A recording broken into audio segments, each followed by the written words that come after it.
the one, the only, Ben Sion.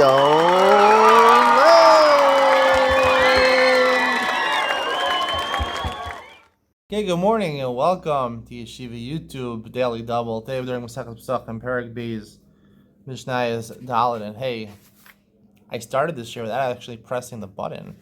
You just wave your hand in front of the camera. It's a pretty cool new feature they have. You just wave your hand in front of the camera and start taking the video yourself. Mishnah Dalet. Ochel Trumas Chametz BePesach B'Shogeg.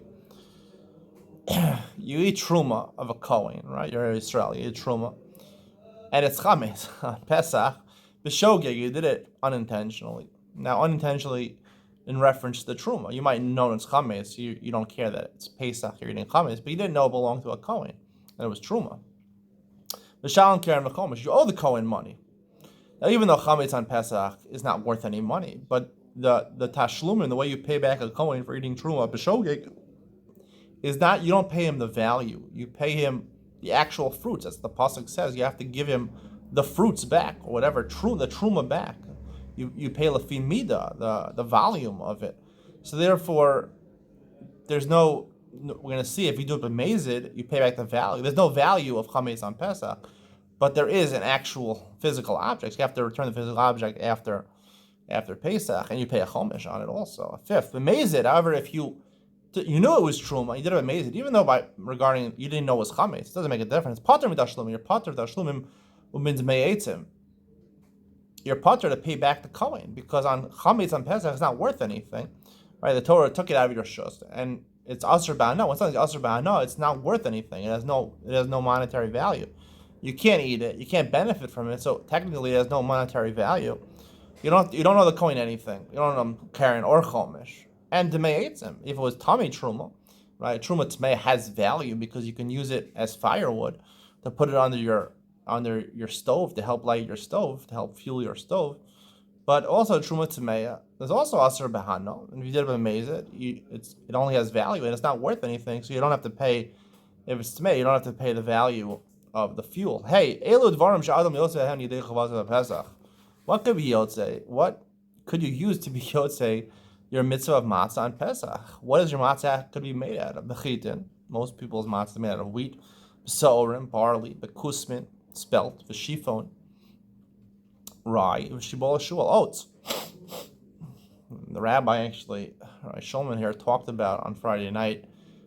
People nowadays a lot of people start eating, it's become more popular to eat oat matzah. A lot of people eat oat matzah because they have a problem with gluten.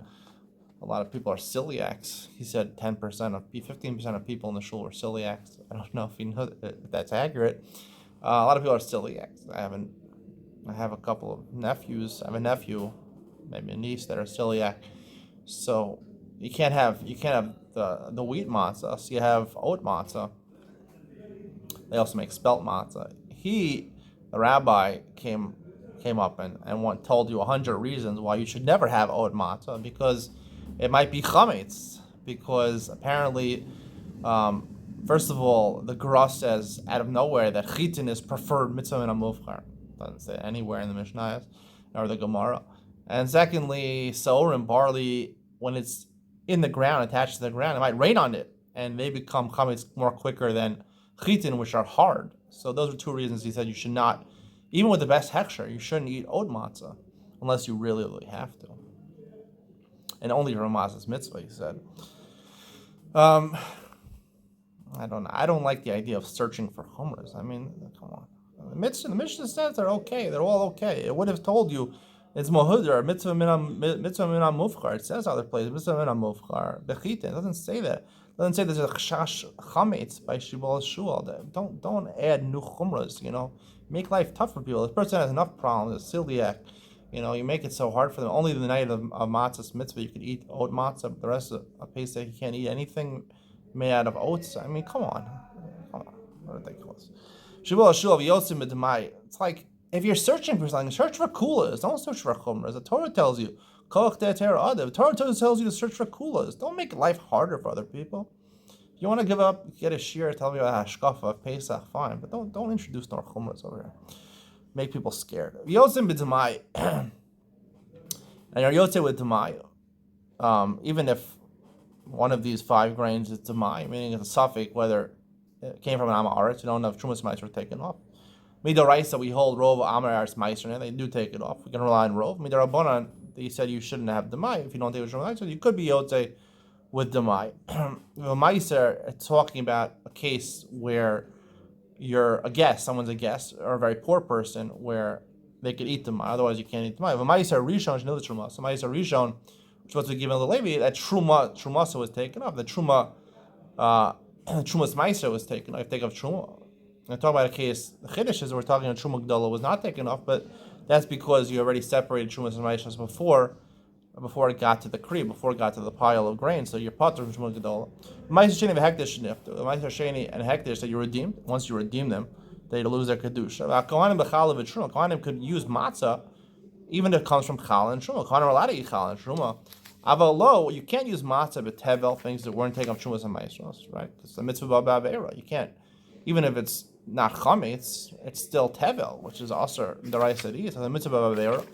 V'lo b'maiser rishon shalom nitzra truma. So again, it's tevel. If maiser rishon wasn't Trumas maiser wasn't taken off, it's tevel, and it has a problem. Now the question is whether you be yotze your mitzvah or not.